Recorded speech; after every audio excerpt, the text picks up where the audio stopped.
अस्सलाम वालेकुम ख़वातीन हज़रात, मैं हूं मिर्ज़ा उस्मान बेग। उम्मीद करता हूं आप लोग खैर आफियत से होंगे। ये मेरा पहला व्लॉग है। तो क्योंकि मैं तहकीक भी कब्रिस्तानों में करता हूं, तो वैसे ही बैठे बैठे मेरे जहन में आया कि चलो क्यों ना एक व्लॉग बनाया जाए, कोशिश की जाए।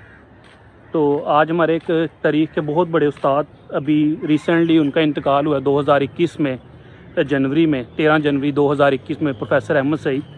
उनकी 2 कुतुब भी शाया हुई। वैसे तो उन्होंने लातदाद कुतुब लिखी 50 के करीब, लेकिन 2 जो अभी रिसेंटली कह लें कि बहुत मशहूर हुई, क्योंकि आजकल सोशल मीडिया का दौर है, लाहौर के हवाले से 2 जिल्दें उसकी।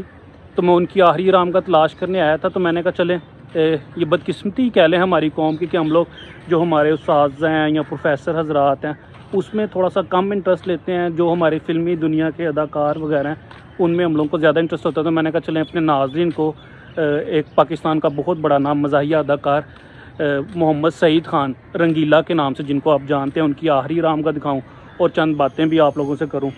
मुझसे पहले भी ये काम होता रहा। अगर रिटर्न फॉर्म में कहें तो प्रोफेसर असलम पंजाब यूनिवर्सिटी के, उन्होंने इस पे काम किया है। अमर शाहिद, डॉक्टर मनीर स्लैच, उसके अलावा भी कई लातदात नाम है, इससे मिलती जुलते ही आप कह लें कि उन लोगों ने वो काम किए हैं। ये हम लोग बातें करते करते थोड़ा सा मेरे ख्याल से नहीं ठीक आ रहे हैं हम लोग। तो उन्होंने इस पे काम किया। अब भी काफ़ी लोग बच्चे इस पे वीडियोस भी बना रहे हैं, लेकिन क्योंकि मेरा भी कह लें काफ़ी सालों का एक्सपीरियंस तो हो गया, 1 दहाई का, तो बदकिस्मती व्यूज़ ही नहीं आते। व्यूज़ आते हैं जब आप कब्र का अजाब दिखाते हैं किसी शख्सियत का, या उसकी ज़िंदगी के ऊपर क्रिटिसाइज़ करते हैं, या बच्चों का रेप दिखाते हैं। तो वो जितने भी बच्चे आ रहे हैं मैं देख रहा हूँ, वो काला जादू हो गया, कब्र टूट गई, कब्र पे कोई आता नहीं, मैं यही व्लॉग्स ही देख रहा हूँ, बजाय इसकी कि उसकी पर्सनैलिटी पे बात की जाए। वो हमारे बेस्ट इन्वेस्टर्स हैं, वो कोई किसी भी फील्ड से हैं, वो अदाकार हैं या वो किसी भी शोबे से उनका ताल्लुक़ है, तो वो पाकिस्तान के बेस्ट जो हैं वो इन्वेस्टर्स हुआ करते हैं। तो जी सबसे पहले तो आप ये मोहम्मद सईद ख़ान रंगीला साहब की आखिरी आरामगाह देखें।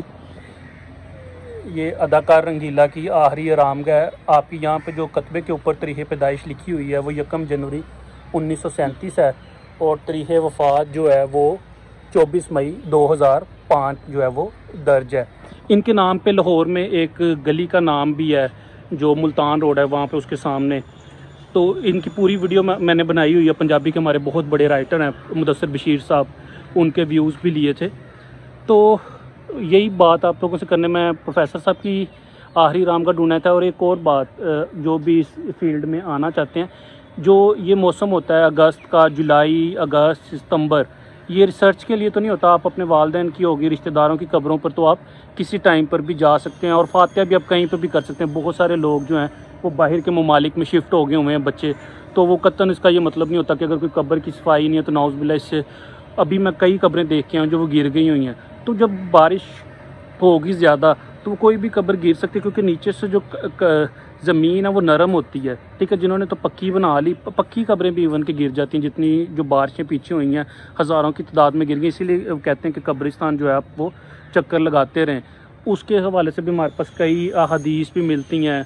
और जो निशान है वो तो मिटने हैं यार, वो जो कोई जितना मर्ज़ी बड़ा बादशाह ही क्यों नहीं है, जो बादशाहत जो रहनी है वो अल्लाह ताला की ज़ात की रहनी है। उसके अलावा कोई भी शख्स हो, एक ना एक दिन जो है ये कब्रें जो हैं वो ख़त्म हो जानी है। तो मैं बात करता कि जो रिसर्च वर्क के लिए जो कोई भी आना चाहता है, तो अब आगे जो अक्टूबर का लास्ट आएगा तो उसमें आप रिसर्च कर सकते हैं, मतलब कब्रिस्तानों में फिर सकते हैं। इसमें तो आप कह लें कि हर तरह के कीड़े मकोड़े और वो सांप न्योले वो आपको कब्रिस्तानों में आम मिलेंगे। तो ये रिसर्च के लिए बिल्कुल भी नहीं। अगर आप देखें तो ये सारे इर्द गिर्द झाड़ियाँ, अभी मैं तो मेन पे कह लें फिर रहा हूँ। अगर एक आधी गली हम अंदर जाएंगे तो वो सारा बहुत ज़्यादा वो इसी तरह ही कह लें कि होगा, तो इससे कतन वो ताल्लुक़ नहीं है। अब जैसे ये मैं देख रहा हूँ किसी की, चले मैं वो कब्र नहीं दिखाता, ख़तून किया तो वो टेढ़ी हो गई है, तो वो ज़ाहिर बात है बारिश जब जिधर ढलान होगी पानी ने उधर ही जाना है। तो इसका कतन मतलब ये नहीं होता कि नाउज़ुबिल्लाह वो कोई उनका ताल्लुक़ कोई ऐसा था। अच्छा, इधर ही ये भी मैंने आपको दिखाई है मोहम्मद सईद ख़ान रंगीला की, ये जौहर टाउन का कब्रिस्तान है। इधर ही अदाकार किफ़ायत हुसैन भट्टी की भी कैफ़ी, जिन्हें आप कैफ़ी के नाम से जानते हैं, उनकी आखिरी रामगाह भी इधर ही करीब ही है। देखते हैं अगर मिल जाती है तो मैं आपको, नहीं वो कुत्ते आ गए हैं। तो जैसे मैं जिक्र कर रहा था कि ये जो मौसम है बिल्कुल भी तहकीक वाला नहीं है। ये तो भी हम लोग मेन रोड पे फिर रहे हैं, तो ठीक है। तो अपने जो भी आपके हीरोज़ हैं उनको याद रखें, अपनी दुआओं में याद रखें। अपने मेज़बान मिर्ज़ा उस्मान बेग को इजाज़त दें। अल्लाह हाफिज़।